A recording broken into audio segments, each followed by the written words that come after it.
ভগবদ্ গীতা অধ্যায় ৮ অক্ষর ব্রহ্মযোগ শ্লোক ১ অর্জুন উবাচ কিং তদ্ব্রহ্ম কিমুধাত্তং কিং কর্ম পুরুষোত্তম অধিভূতং চ কিং প্রোক্তম অধিদৈবং কিমুচ্যতে।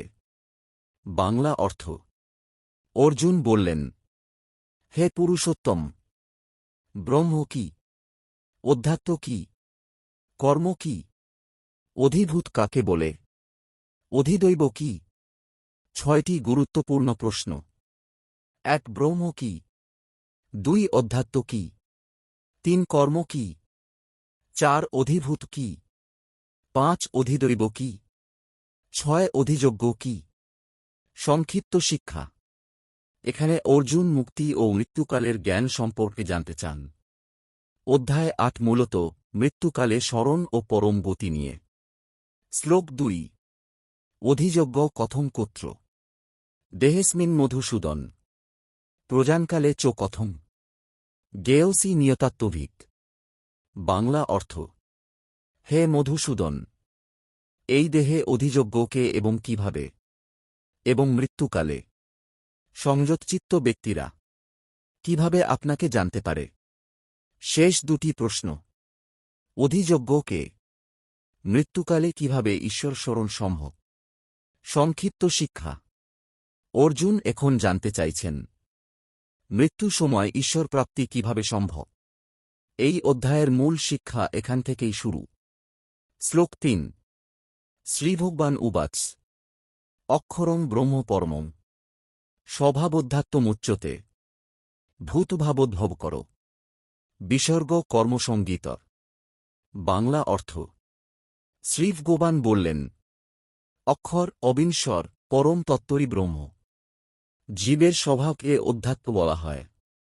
সৃষ্ট জীবদের উৎপত্তির কারণ যে বিসর্গ, তাকেই কর্ম বলা হয়। ৩টি মূল সংজ্ঞা। ব্রহ্ম অক্ষর অবিনশ্বর পরম তত্ত্ব, অধ্যাত্ম জীবের অন্তর্নিহিত স্বভাব, কর্ম সৃষ্টি ও কর্মফলের চক্র। সংক্ষিপ্ত শিক্ষা।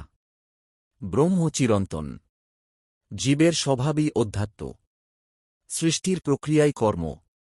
শ্লোক ৪ অধিভূতম খরো ভাব পুরুষস্যাধিদৈবতম অধিযজ্ঞ হোমেবাত্র দেহে দেহভৃতাঙ্বর।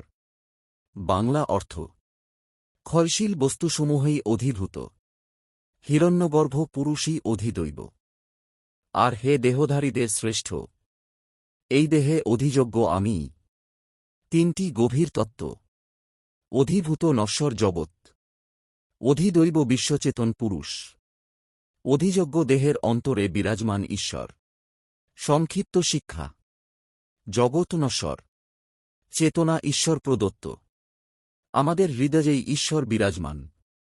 এখন কৃষ্ণ বলবেন, মৃত্যুকালে স্মরণ কেন এত গুরুত্বপূর্ণ? শ্লোক ৫ অন্তকালে চ মামেব স্মরণ মুক্তা কলেবরম যক প্রয়াতি স্মদ্ভাবং জাতি নাস্তত্র সংশয়। বাংলা অর্থ। যে ব্যক্তি মৃত্যুকালে আমাকেই স্মরণ করে, দেহ ত্যাগ করে, সে আমার স্বরূপ লাভ করে, এ বিষয়ে কোনো সন্দেহ নেই। শেষ স্মরণের শক্তি। মৃত্যু মুহূর্ত গুরুত্বপূর্ণ। শেষ চিন্তায় গতি নির্ধারণ করে। ঈশ্বর স্মরণ ঈশ্বর প্রাপ্তি। সংক্ষিপ্ত শিক্ষা।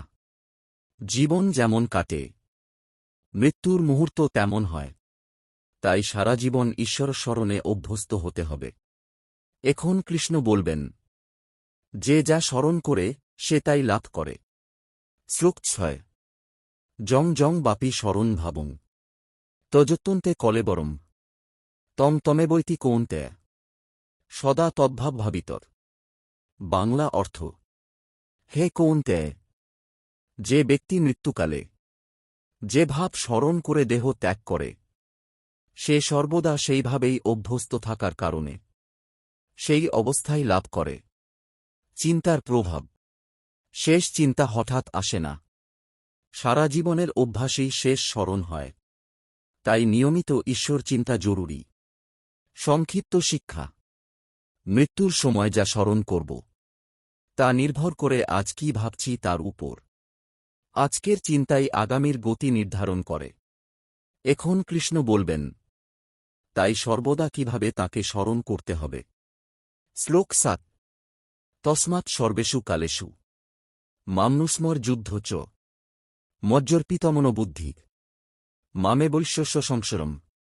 বাংলা অর্থ: অতএব সব সময় আমাকে স্মরণ করো এবং তোমার কর্তব্য যুদ্ধ কর।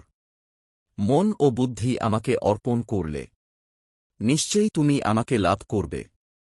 স্মরণ ও কর্তব্য: সব সময় ঈশ্বর স্মরণ, নিজের কর্তব্য পালন, মন বুদ্ধি ঈশ্বরকে অর্পণ।